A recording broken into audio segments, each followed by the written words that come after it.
하나님 말씀은 누가복음 15장 1절에서 10절까지 말씀입니다. 누가복음 15장 1절에서 10절까지 말씀 번갈아 가면서 보도록 하겠습니다.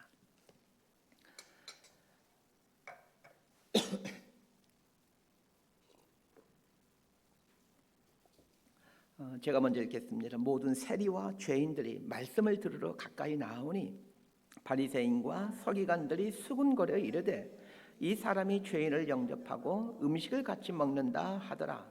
예수께서 그들에게 이 비유로 이르시되 너희 중에 어떤 사람이 양 100마리가 있는데 그 중에 하나를 잃으면 99마리를 들에 두고 그 잃은 것을 찾아내기까지 찾아다니지 아니하겠느냐. 또 찾아낸즉 즐거워 어깨 메고 집에 와서 그 벗과 이웃을 불러 모으고 말하되 나와 함께 즐기자. 나의 잃은 양을 찾아내었노라 하리라. 내가 너희에게 이르노니 이와 같이 죄인 한 사람이 회개하면 하늘에서는 회개할 것 없는 의인 99으로 말미암아 기뻐하는 것보다 더하리라.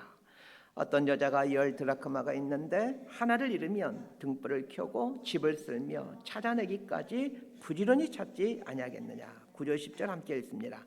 또 찾아낸즉 벗과 이웃을 불러 모으고 말하되 나와 함께 즐기자. 잃은 드라크마를 찾아내었노라 하리라. 내가 너희에게 이르노니 이와 같이 죄인 한 사람이 회개하면 하나님의 사자들 앞에 기쁨이 되느니라. 아멘. 기도하고 말씀 선포합니다. 하나님 아버지, 우리에게 안식일 주신 의미를 되새기며 하나님 앞에 설 수 있게 되기를 원합니다. 우리의 환경과 처지가 나아짐으로 안식과 평강을 이루어가는 것이 아니라 하나님 앞에 서서 하나님의 말씀에 온전히 순종해 갈 때 하나님께 주시는 위로와 평강과 안식을 누가 됨을 압니다. 오늘도 겸손한 예배자가 되어 마음의 무릎을 꿇고 하나님이 우리에게 무엇을 말씀하시는지 잘 듣고 그 말씀에 순종하기를 결단하기를 원합니다. 그래야 할 때 이 안식일의 기쁨과 감격을 누리게 될 줄로 믿습니다. 예수님 이름으로 기도드리옵나이다. 아멘. 유교의 가르침을 가장 잘 보여주는 것이 사서 삼경입니다. 사서라면 노노맹자, 대학, 중용을 말하고 삼경이라 하면 시경, 서경, 역경을 말합니다. 사서를 공부할 때 굳이 순서를 따지자라면 가장 먼저 대학을 공부하고 이어서 논어를 공부하고 이어서 맹자를 공부하고 마지막으로 중용을 공부합니다.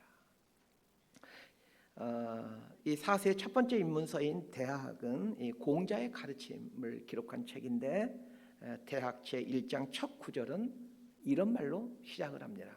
우리 중고등학교 때 한문 시간에 배웠던 내용입니다. 우리 자막 좀 띄워주시면 감사하겠습니다. 자활 학이 시습지면 불력 열호화 유붕 자원 박내면 불력 락호화.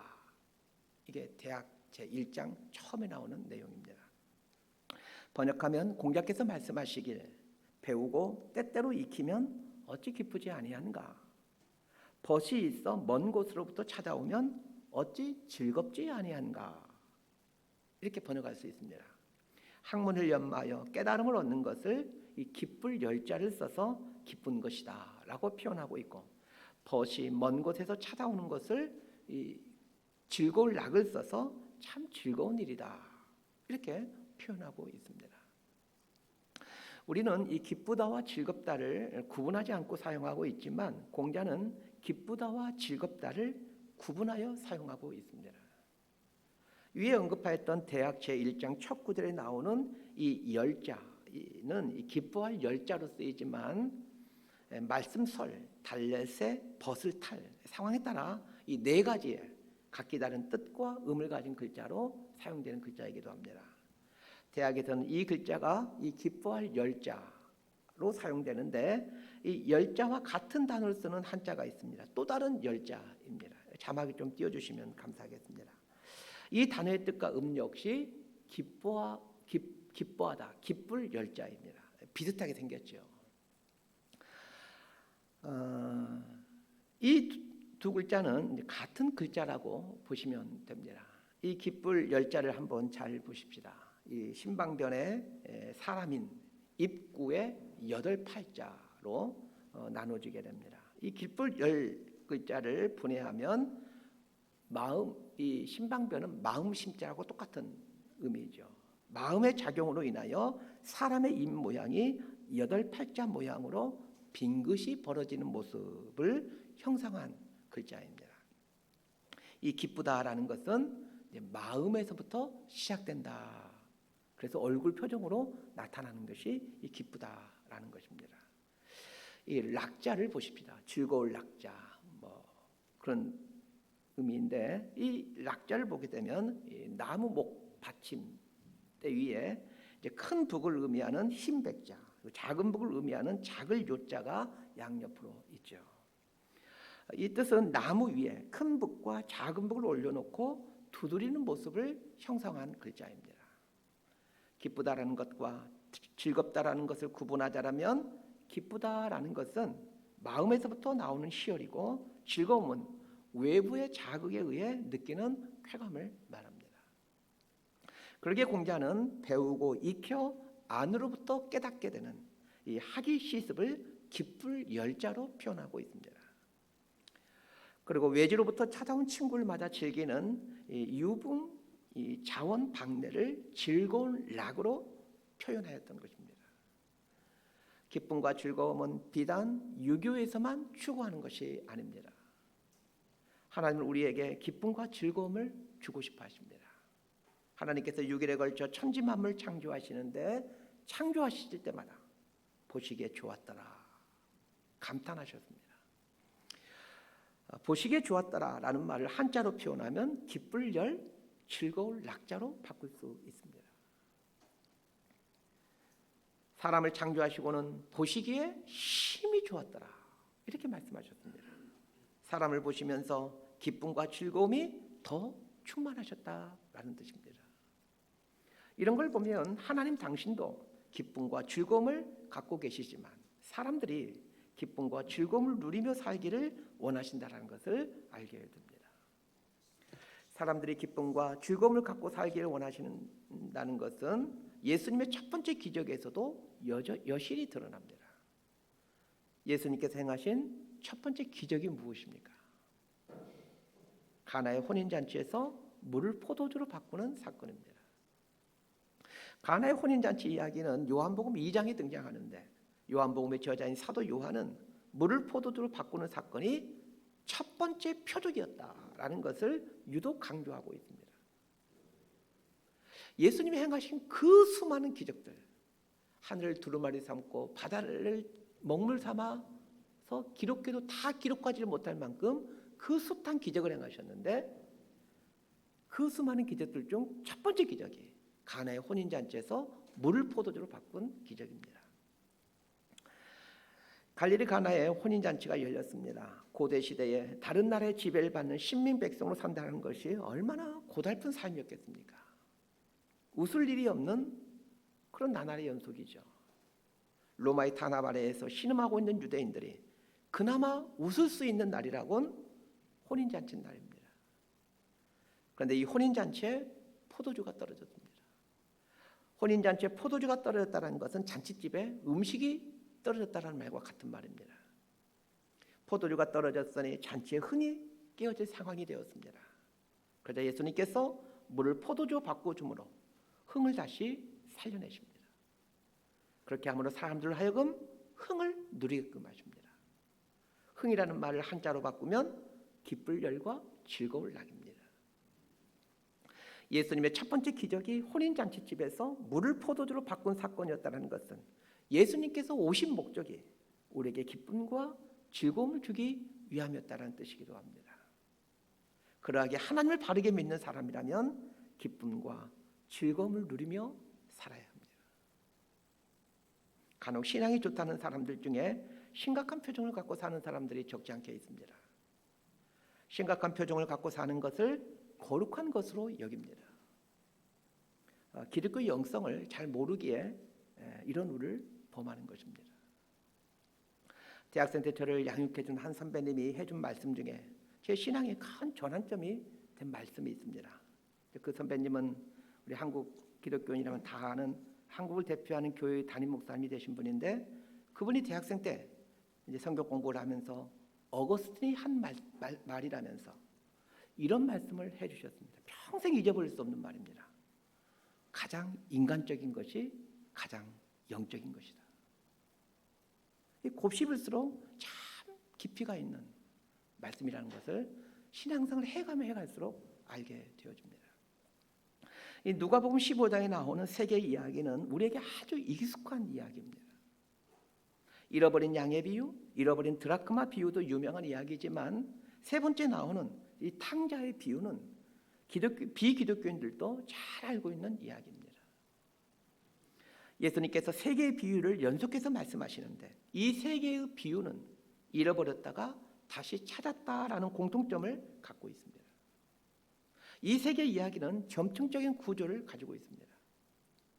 잃어버린 양 비유는 100마리 중에 한 마리를 잃은 것이고, 두 번째 비유인 잃은 드라크마 비유는 10드라크마 중에 한 드라크마를 잃은 것이고, 세 번째 비유인 잃은 아들 비유는 두 아들 중에 한 아들을 잃은 이야기입니다. 이 세 개의 비유는 같은 주제를 다루고 있는데 점점 그 강도가 세지는 구조로 되어져 있습니다. 재미있는 사실은 세 개의 비유기에 당연히 비유들 복수로 표현되어야 되는데 3절에 보면 이 비유로 이르시되 단수로 표기되어 있다는 것입니다.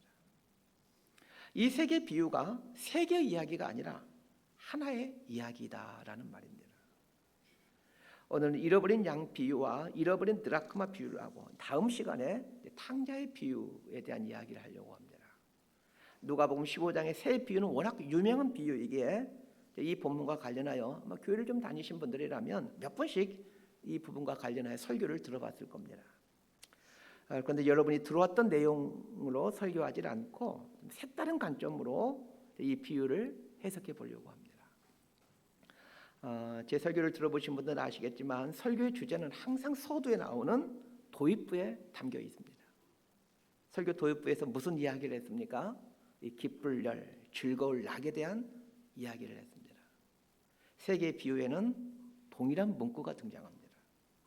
각 비유의 한 구절씩을 볼 텐데 이 세 구절에 어떤 문구가 공통적으로 나오는지를 잘 보면서 이 세 구절을 함께 보도록 하겠습니다. 6절 말씀 우리 함께 봅니다. 시작.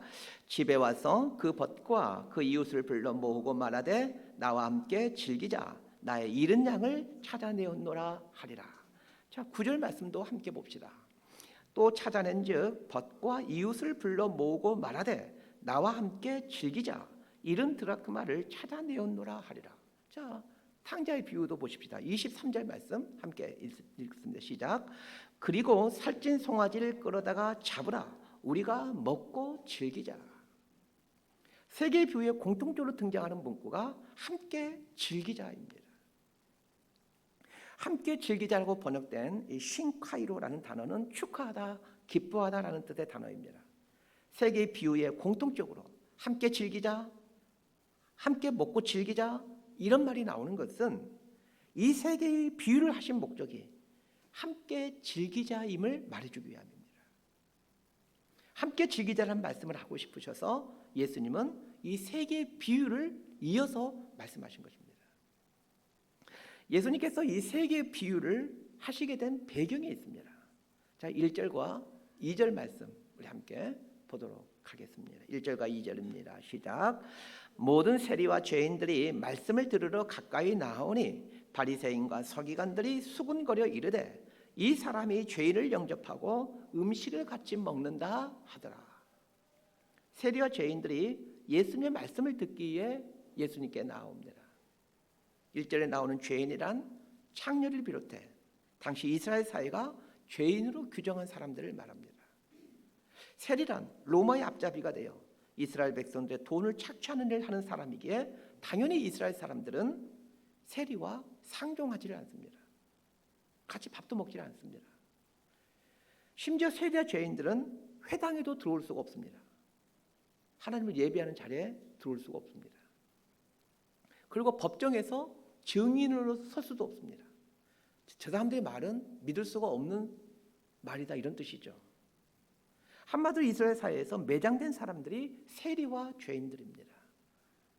그런데 이런 세리와 죄인들이 예수님께 와서 말씀을 듣습니다. 당연히 그 예수님의 귀한 말씀을 듣고 감격하고 기뻐했겠죠. 이 모습을 바리새인들과 서기관들이 보고는 수군거립니다.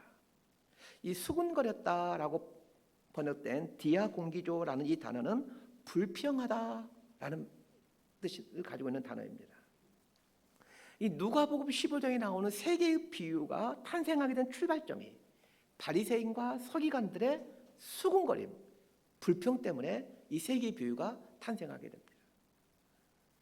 바리새인과 서기관들의 수군거림을 보고 이 세 개의 비유를 말씀하셨기에 당연히 이 세 개의 비유를 해석하는 열쇠가 바리새인과 서기관들의 수군거림입니다. 다시 한번 묻습니다. 이 세 개의 비유가 탄생하게 된 배경이 뭐라고요? 바리새인과 서기관들의 수군거림, 불평 때문이었습니다. 그러면 이들이 불평한 이유가 무엇입니까? 세리와 죄인들이 예수님께 나와 말씀을 듣고 있기 때문입니다. 이상하지 않습니까? 바리새인과 서기관의 사명이 하나님 말씀을 가르치는 것이 그들의 사명인데 세리와 죄인들까지도 하나님의 말씀을 듣고 있다라면 누구보다도 기뻐해야 되지 않겠습니까? 그런데 이들은 기뻐하기는커녕 불평으로 가득 차 있습니다. 수군거리면서 불평하고 있는 바리새인과 서기관들의 모습을 상상해 보십시오. 어디든가 흔하게 보았던 익숙한 모습 아닙니까? 이 교회에서 종종 보여지는 모습들이죠. 그러면 이 바리새인과 서기관들은 왜 이토록 불편한 마음을 갖고 있느냐는 것입니다. 몇 가지 이유가 있겠지만 가장 핵심적인 이유는 하나님이 어떤 분인지를 모르고 있기 때문에 그렇습니다.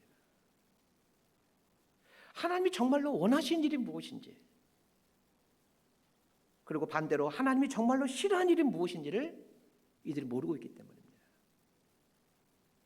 그러면 더더욱 이상하지 않습니까? 바리새인과 서기관은 하나님이 어떤 분이신지를 가르치는 사람들이고 하나님 말씀을 가르치는 사람들 아닙니까? 이걸 통해 알 수 있는 것이 있습니다. 하나님을 가장 잘 알 것 같은 사람들이 실은 하나님을 잘 모른다는 것입니다. 마태복음 15장 14절에서 예수님이 이런 말씀을 하십니다. 그들은 맹인이 되어 맹인을 인도하는 자로다. 여기 나오는 그들이란 바리새인과 서기관들을 말합니다. 하나님에 대해 가르치고 하나님 말씀을 가르치는 바리새인과 서기관을 향해 정작 예수님은 하나님을 전혀 보지 못하는 맹인들이다. 이렇게 말씀하고 계십니다. 중학교 3학년 때 국어책에 나온 이 알퐁스 도데의 별이라는 작품을 보면서 이 알퐁스 도데라는 작가에 대한 깊은 인상을 받았습니다. 그 알퐁스 도데의 작품 중에 고세 신부의 불로장생주라는 단편이 있습니다.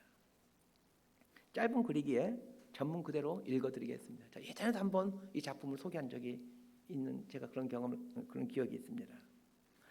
가난을 미덕으로 삼던 포레몽토로 수도원 재정이 마침내 바닥이 나고 말았다. 수도원의 뾰족탑이 무너져 내리고 창문들은 깨어져 나갔지만 그런 것을 손볼 여유가 전혀 없었다. 더욱이 깨어져 버린 종마저도 다시 살 형편이 되질 못해 신부님들은 나무 딱따기를 쳐서 기도 시간을 알리곤 했다. 마침 그 수도원에는 고세라는 이름을 가진 수사가 있었는데 그가 하는 일이란 고작 젖소 2마리를 돌보는 일이었다. 가난에 찌들찌들 찌든 수도원의 재정 상태를 늘 가슴 아프게 생각하던 고세 수사는 수도원장의 허가 아래 젖소 돌보던 일을 중단하고 불로장생주, 술의 한 종류입니다. 불로장생주를 만들기로 했다.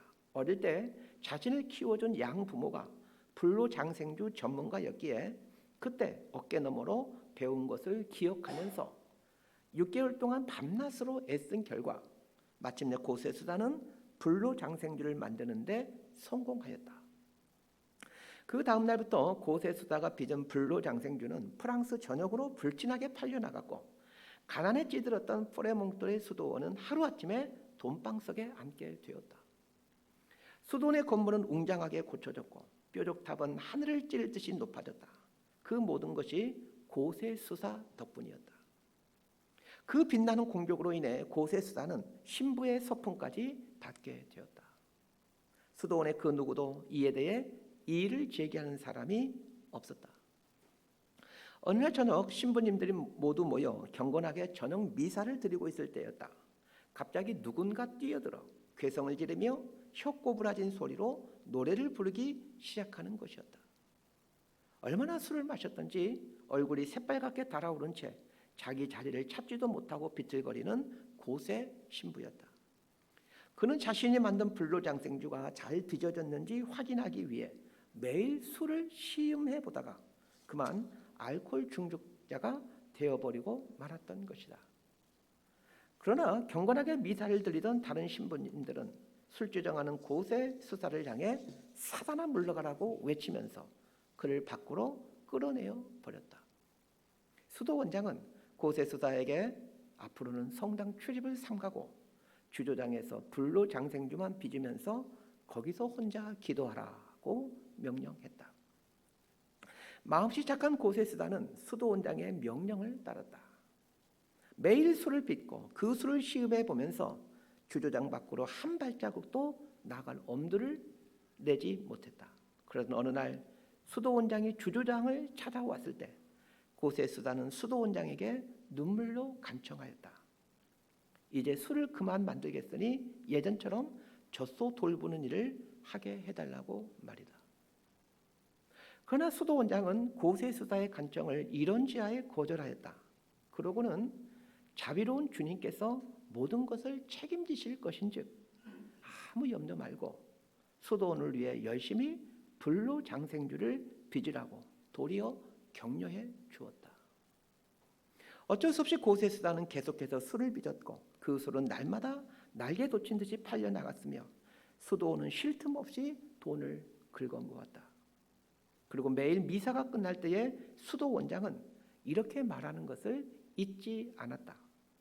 우리 수도원을 위해 봉사하고 있는 사랑하는 고세 신부를 위해 기도합시다. 그 말이 끝나기가 무섭게 미사에 참여한 모든 사람들은 고세 수사를 위하여 간절히 축복 기도를 드리는 것이었다. 그러나 바로 그 축복 기도 소리를 들으면서 고세 수사의 영혼과 육체는 주조장 안에서 서서히 죽어가고 있었다. 이 짧은 이 알퐁소의 글을 읽어드렸는데 여러분 무슨 생각이 드십니까? 평생 하나님을 찾으며 하나님 말씀대로 살기 위해 수도원에 들어온 사람들이 신부와 수사들입니다. 수도원에 사는 신부와 수사의 하루 일과는 기도와 말씀과 노동입니다. 죄된 세상과 단절되어 기도와 말씀과 노동을 하루 일과로 삼고 살아가는 이들이라면 하나님과 얼마나 가까이 있는 분들이겠습니까? 또한 하루 일과 중 상당 부분을 기도와 말씀으로 보내니 하나님 말씀에 대한 지식이 얼마나 깊겠습니까? 그러나 이들은 하나님이 한 영혼을 천하보다 귀히 여기신다라는 성경의 핵심 중의 핵심을 외면했습니다. 하나님이 한 영혼을 천하보다 귀하게 여긴다는 말씀을 몰랐기 때문이 아닙니다. 하나님을 믿는다 하지만 또한 하나님을 위해 전 인생을 드렸다라고 하지만 정작 하나님의 마음이 어떠한지 하나님의 마음을 품고 사는 것이 하나님을 사랑하고 하나님을 섬기는 삶인지를 몰랐기 때문입니다.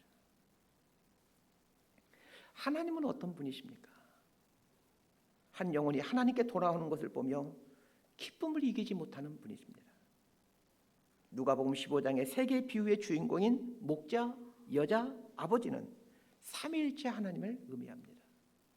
첫 번째 비유는 잃어버린 양의 비유에는 목자가 등장하는데 이 목자는 성자 예수님을 보여주고 두 번째 비유인 잃어버린 드라크마의 비유에 나오는 여인은 성령 하나님을 보여줍니다.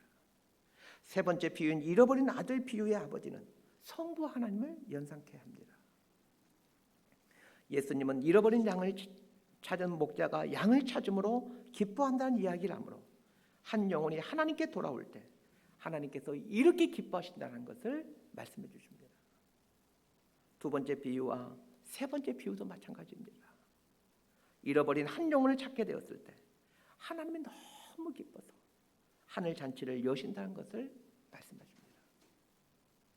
위에서 이 세 개의 비유는 독립된 이야기인 것 같지만 하나의 단수 이야기라고 말씀드렸습니다.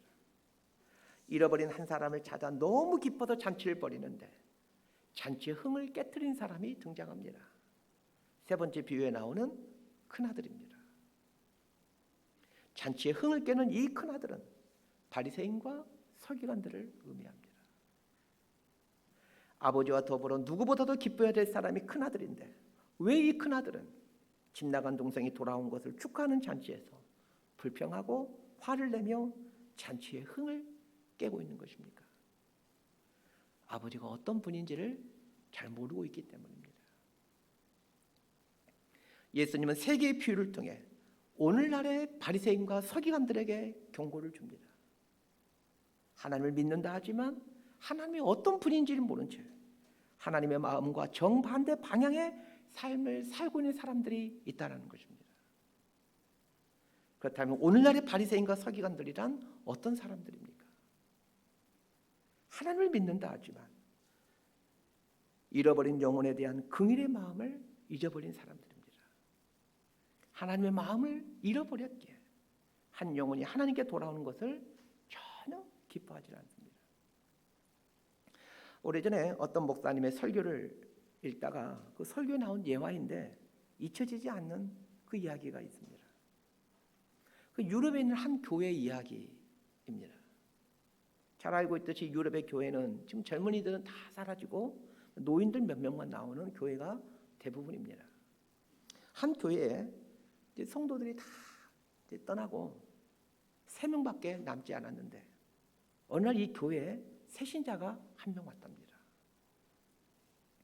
오랜 세월 동안 성도가 줄기만 했는데 그래서 3사람밖에 교회에 남지 않았는데 새신자가 왔으니 이 얼마나 기쁜 일입니까? 그런데 이 3분이 새신자를 환영하기는커녕 구박을 하더라는 겁니다. 이유인즉 교회 소유의 공동묘지가 있는데 묘지가 3개 남았다는 겁니다. 자칫하면 이 새신자에게 무덤 하나를 내어줄지도 모를 그런 상황이 된 것입니다. 그래서 환영하기는커녕 적대시하더라는 것입니다. 오늘 저와 여러분의 신앙생활은 어떠합니까? 예수님께서 3개의 비유를 통해 바리새인과 서기관들에게 해주고 싶은 교훈은 하나님의 마음을 알라는 것입니다.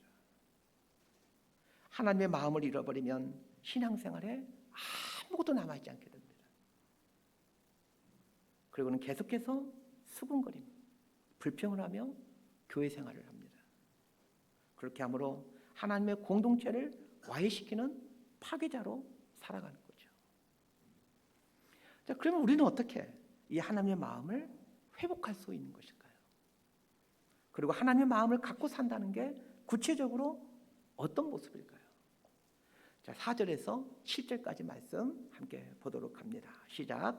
너희 중에 어떤 사람이 양 100마리가 있는데 그 중에 하나를 잃으면 99마리를 들에 두고 그 잃은 것을 찾아내기까지 찾아다니지 아니하겠느냐? 또 찾아낸즉 즐거워 어깨에 메고 집에 와서 그 벗과 이웃을 불러 모으고 말하되 나와 함께 즐기자. 나의 잃은 양을 찾아내었노라 하리라.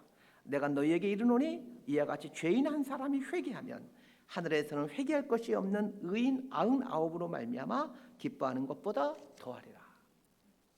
잃어버린 양 비유 앞에서 가장 먼저 해야 될 질문이 있습니다. 왜 목자는 99마리의 양을 두고 한 마리 양을 찾아가는가? 라는 질문입니다.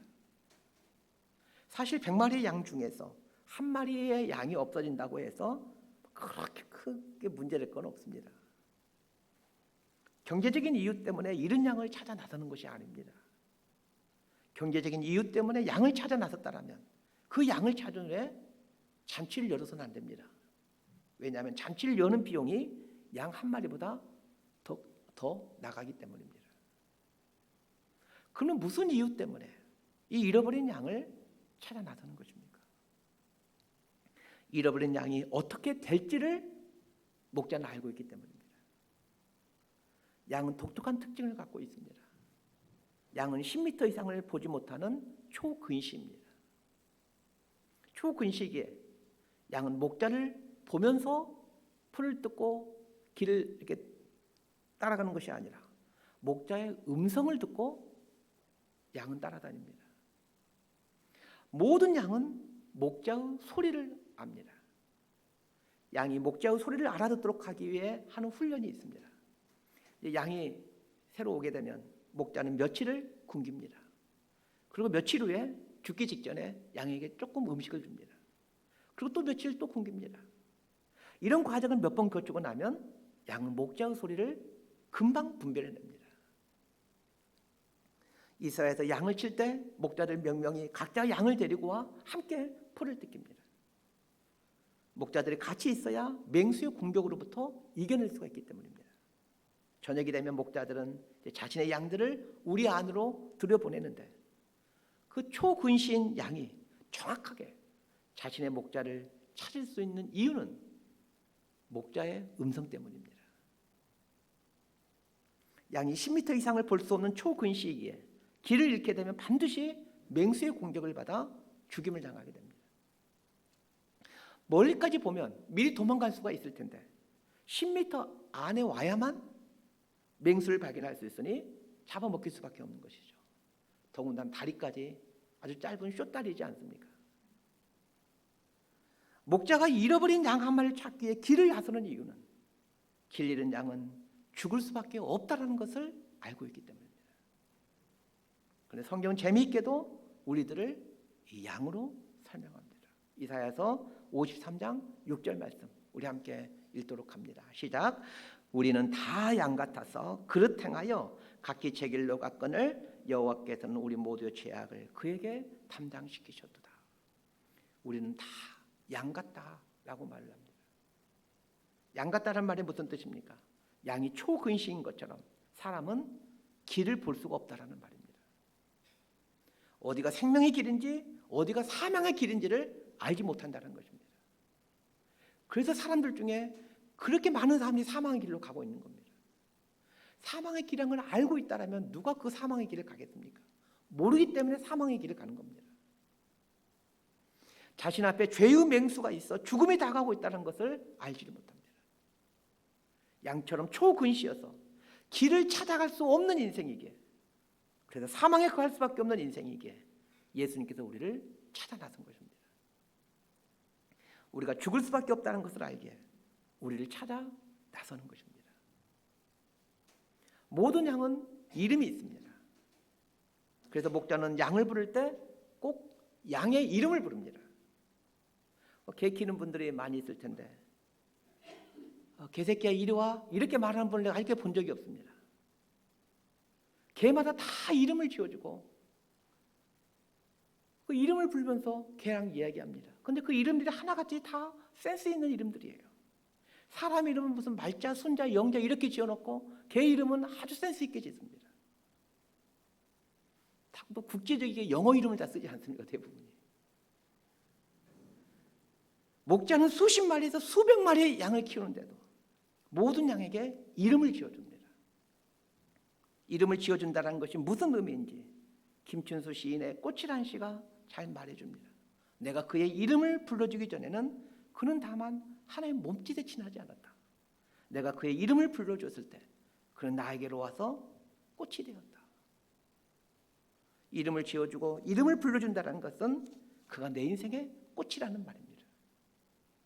목자가 어디 있을지도 모를 길 잃은 양 한 마리를 찾아 길을 나서는 이유가 무엇입니까?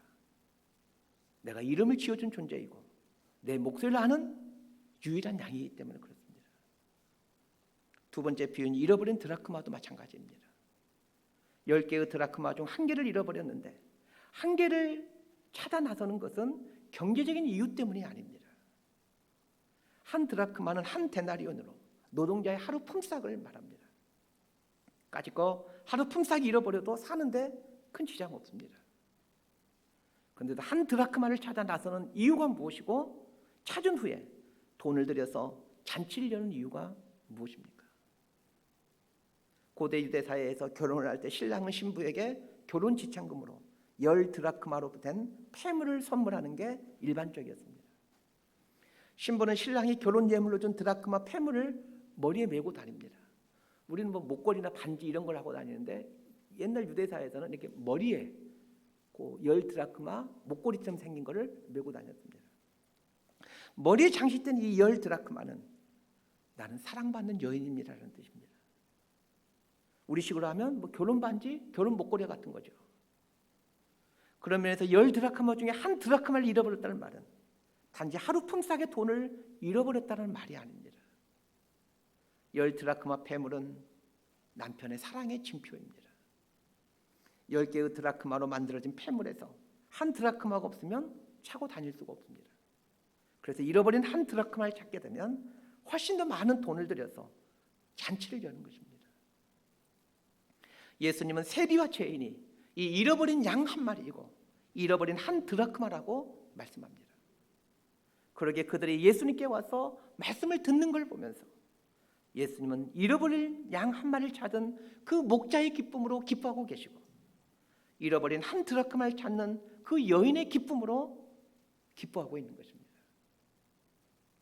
목회하면서 언제가 가장 기쁘고 흥분되는지 아십니까? 많은 성도들이 교회에 등록할 때가 아닙니다. 예수 안 믿는 분이 예수 믿겠다고 교회에 왔을 때, 그리고 그분이 설교 듣고 은혜 받고 예수 믿어보려고 애를 쓰는 모습을 볼 때 목회 보람도 느끼고 살맛이 납니다. 그때마다 목사하길 정말 잘했다, 목사하길 너무 잘했다, 이런 생각이 듭니다.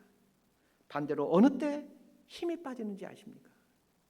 바리새인과 서기관 같은 성도를 볼 때 힘이 쭉 빠집니다. 다음 시간에 탕자의 비유 설교하면서 자세히 언급하겠지만 집 나간 둘째 아들이 돌아와 잔치가 열렸는데 그래서 모든 사람들이 기뻐하고 있는데 큰 아들은 기뻐하기는커녕 삐져있고 불편해하고 있습니다. 오늘 본문에 등장하는 바리새인과 서기관들도 마찬가지입니다. 세리와 죄인들이 예수님께 와서 말씀을 듣는 걸 보면서 아주 불편해하고 있습니다. 하나님 아버지의 마음을 잃어버렸기 때문입니다. 하나님 아버지의 마음을 잃어버리면 그의 삶이 잔치가 될 수 없습니다. 그럼 우리는 어떻게 이 잃어버린 하나님의 마음을 회복할 수 있는 것일까요? 그 잃어버린 한 마리 양이 나 자신이었다는 것을 기억하며 사는 것입니다. 잃어버린 나를 찾아내기 위해 목자 되신 예수님께서 산 넘고 물 건너 죄의 넝쿨 속에 빠져있던 내 인생 속으로 찾아오셨다는 것을 기억하는 것입니다.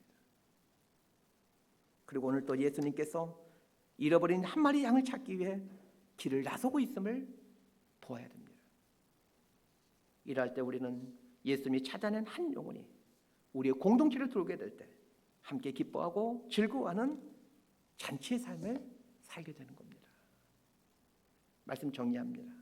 기원전 200년경 시칠리아의 시라쿠사를 다스리고 있던 히에론 2세는 전쟁에서 승리하고 돌아온 후에 그 승리에 대한 감사의 표시로 신에게 왕관을 바치고자 합니다.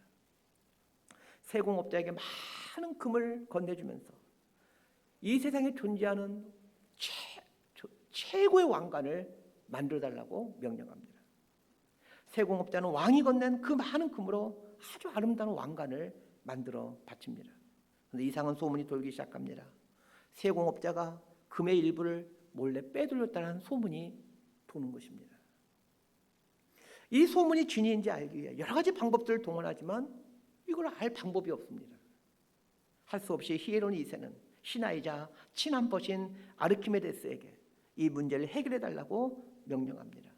물리학에 탁월한 재능을 갖고 있던 아르키메데스였지만 이 문제를 풀 방법이 없습니다. 하루는 머리도 식힐 겸 지친 몸을 녹이기 위해 목욕탕에 들어갑니다. 아르키메데스가 욕조 안으로 들어가자 욕조 안에 가득 차 있던 물이 욕조 밖으로 흘러나옵니다. 그 순간 아르키메데스가 큰 소리로 외칩니다. 뭐라고 외치는지 아시죠? 유레카라고 외칩니다. 그리고는 얼마나 기뻤던지 알몸으로 시내를 뛰어다니며 유레카 유레카 외치며 다녔다라는 일화가 있습니다. 그 사건으로 인해 그 유명한 아르키메데스 원리라는 법칙이 만들어지게 됩니다.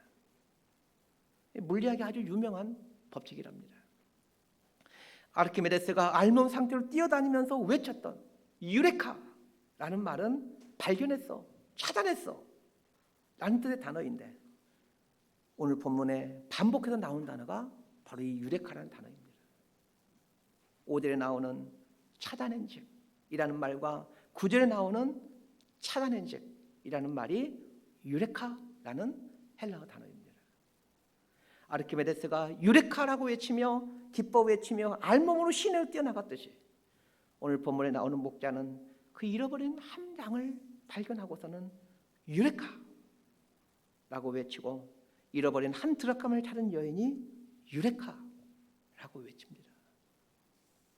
유레카라고 외치는 목자와 여인의 모습은 우리 예수님의 모습입니다.